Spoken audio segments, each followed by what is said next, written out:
Este é um trabalho voluntário, sem fins lucrativos, que oferece livros gravados em MP3 para aqueles que não têm condições de ler livros impressos. Para ouvir este e outros livros gratuitamente na íntegra, acesse nosso canal e leia as instruções na aba Sobre. Este livro foi gravado para o uso exclusivo da pessoa com deficiência visual, não podendo ser comercializado de acordo com a Lei nº 9.610, de 19 de fevereiro de 1998. Pergunta: qual o objetivo mais importante para a nova geração no futuro? Dalai Lama: eu acredito que a geração do século XX criou uma série de problemas. Agora, a geração do século XXI tem de resolver estes problemas por meios pacíficos, através do diálogo. A geração jovem é muito importante. O passado é passado. O século XXI ainda tem apenas 15 anos de idade. Os restantes 85 anos ainda estão por chegar.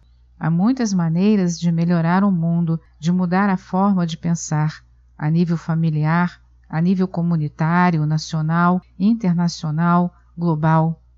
Acho que podemos conseguir isso através da educação, principalmente.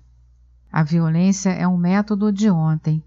Você, como representante dos meios de comunicação, mas também professor e pai, desempenha um papel importante nesse sentido.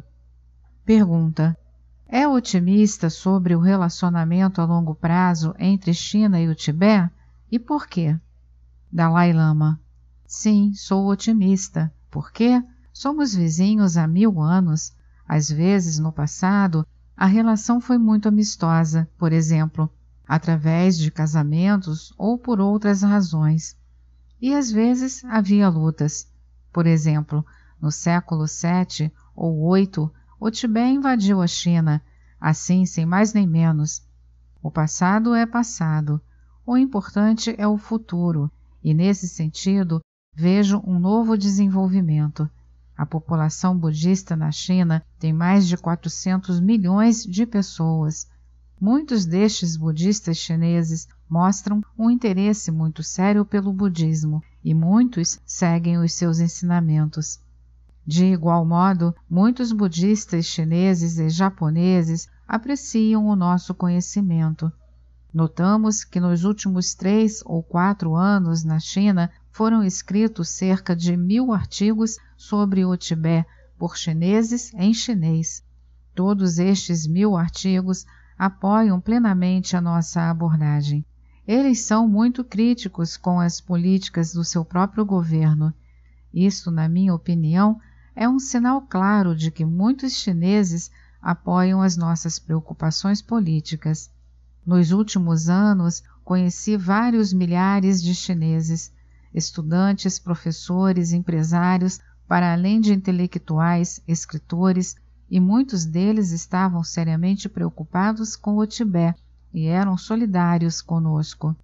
Para além disso, os líderes políticos são mais realistas.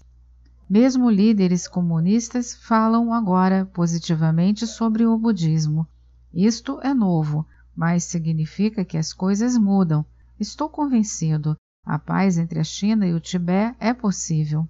Apesar de todo o sofrimento que a China nos inflige há décadas como tibetanos, estou também convencido de que a maioria dos conflitos humanos podem ser resolvidos através do diálogo verdadeiro num espírito de abertura e de reconciliação. Esta estratégia de não violência e de respeito por toda a vida é a dádiva do Tibete para o mundo. No final das contas, há mais de 2000 anos que os nossos dois povos vivem lado a lado, normalmente de forma pacífica. Eu gostaria de ajudar a restaurar esta convivência pacífica.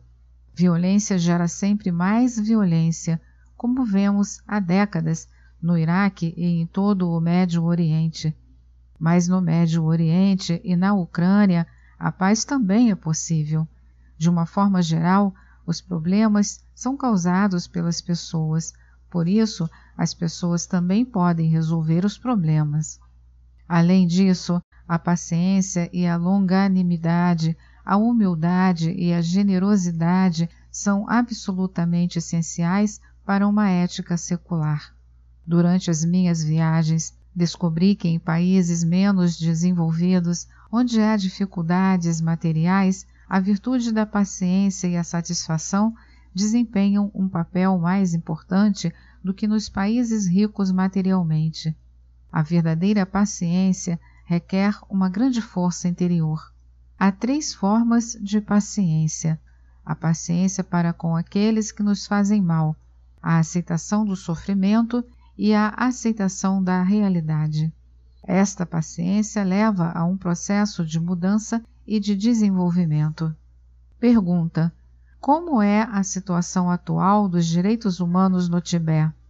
Dalai Lama: difícil, muito difícil. Entre os funcionários chineses há muitos conservadores de linha dura que desempenham funções importantes.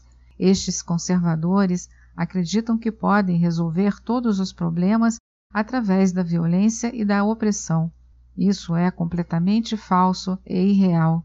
Eu vejo como em muitas partes do mundo o uso da violência nunca resolve nenhum problema. No caso do Tibete, a violência é aplicada já há 60 anos, mas mais violência causa mais resistência. Mas os líderes comunistas ainda não perceberam que este é precisamente o problema. No entanto, há indícios de uma mudança da forma de pensar do público chinês, bem como de alguns líderes políticos, e que a atual política de repressão é contraproducente. Pensa-se numa abordagem mais realista. Veremos, mas ainda é muito cedo para fazer uma declaração definitiva. Enquanto isso, as pessoas sofrem muito, não no sentido de fome ou de necessidades semelhante, mas psicologicamente, com a ansiedade, o medo excessivo, um excesso de tristeza, daí as autoimolações. Pergunta: nos últimos 6 anos, pelo menos 137 tibetanos autoimolaram-se. Como vê estes atos de autodestruição? Dalai Lama: é triste, profundamente triste.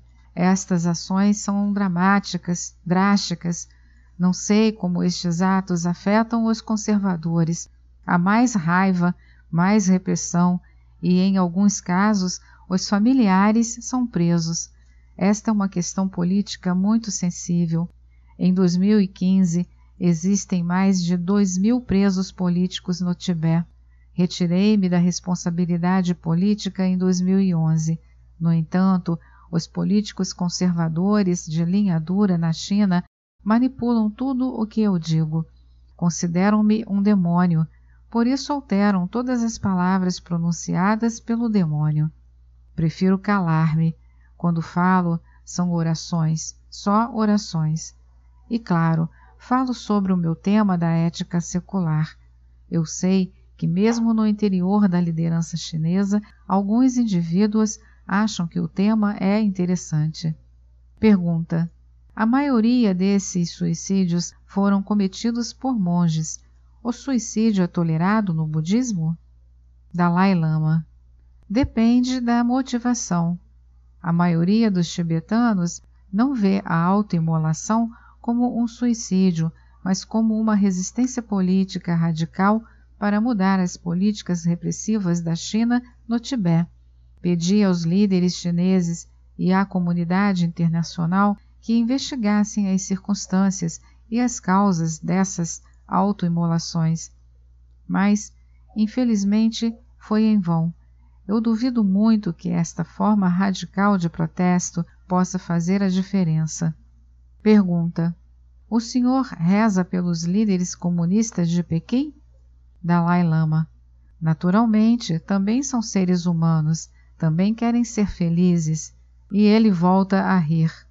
E continua: são meus irmãos e irmãs. Quando menciono os 7.000 milhões de seres humanos, eles também estão incluídos naturalmente. especialmente as pessoas que carregam a raiva em si próprias, que são negativas contra o Tibete e contra mim. Eu rezo especialmente por elas. Estou convencido que um dia o Tibete será livre. Mais cedo ou mais tarde, a China terá de seguir a tendência mundial de democracia e liberdade. A longo prazo, não há como escapar à verdade, à justiça e à liberdade. Pergunta: quando o Tibete for livre, como vê o futuro do Tibete? Dalai Lama: o meu desejo e a minha visão é que o Tibete seja uma zona desmilitarizada, de paz e de não violência entre as duas grandes potências, a China e a Índia. No meu país, há grandes problemas ambientais na atualidade. Os problemas ambientais são tão graves porque o Tibete é o planalto em que nascem todos os grandes rios da Ásia, como o Brahmaputra, o Rio Amarelo, o Ganges ou o Mekong. E se aqui houver poluição, esta tem um impacto negativo sobre 2.000 milhões de pessoas. Sabemos que em algumas regiões do Tibete estão armazenados resíduos nucleares. Também é certo que em alguns lugares do Tibete há bombas nucleares. Naturalmente, as centrais nucleares têm um impacto negativo sobre o ambiente. No Tibete, há desbravamento da floresta, o que levou a um grande desfloramento. Para além disso, também há um esgotamento dos recursos naturais. Daí a minha visão de converter o Tibete numa zona de ahimsa, uma zona de não violência, o que inclui proibir o fabrico, ensaio e armazenamento de armas nucleares e outras armas, e converter o Planalto tibetano no maior parque natural protegido do mundo. E além disso, no futuro, não se devem usar no Tibete tecnologias nucleares e outras tecnologias que produzam resíduos perigosos. Pergunta: há muito que acusa a China de uma espécie de genocídio cultural. O que o senhor quer dizer concretamente? Dalai Lama: através de depoimentos de testemunhas oculares, sabemos que entre 1950 e 1983, mais de 1 milhão de tibetanos foram mortos. Estes milhares são tibetanos que morreram nas prisões chinesas ou em conflito com as tropas chinesas, ou tibetanos que morreram de fome por causa das políticas econômicas fracassadas dos chineses no Tibete. Muitos também se suicidaram por desespero sobre a política de ocupação chinesa. Hoje, a sobrevivência da cultura, da língua, da religião e da identidade tibetanas está gravemente ameaçada pelo afluxo em grandes números de chineses para o Tibete e pela política sistemática que penaliza o uso da língua tibetana e o estudo e prática do budismo. Pergunta: o senhor vê alguma possibilidade de voltar ao Tibete? Dalai Lama: sim, caro amigo, também aqui há mudanças. Pergunta: mas o senhor já tem quase 80 anos. Dalai Lama: sim, se eu morresse este ano, então não voltaria a ver o Tibete, mas se eu viver ainda 5, 10, 15 ou 20 anos, então certamente que sim. Pergunta: a que idade gostaria de chegar? Dalai Lama: sonhei que chegaria aos 113. O meu médico diz que aos 100 chego com certeza. Como pode ver, ainda tenho planos. Ele dá uma palmada na perna e uma boa gargalhada.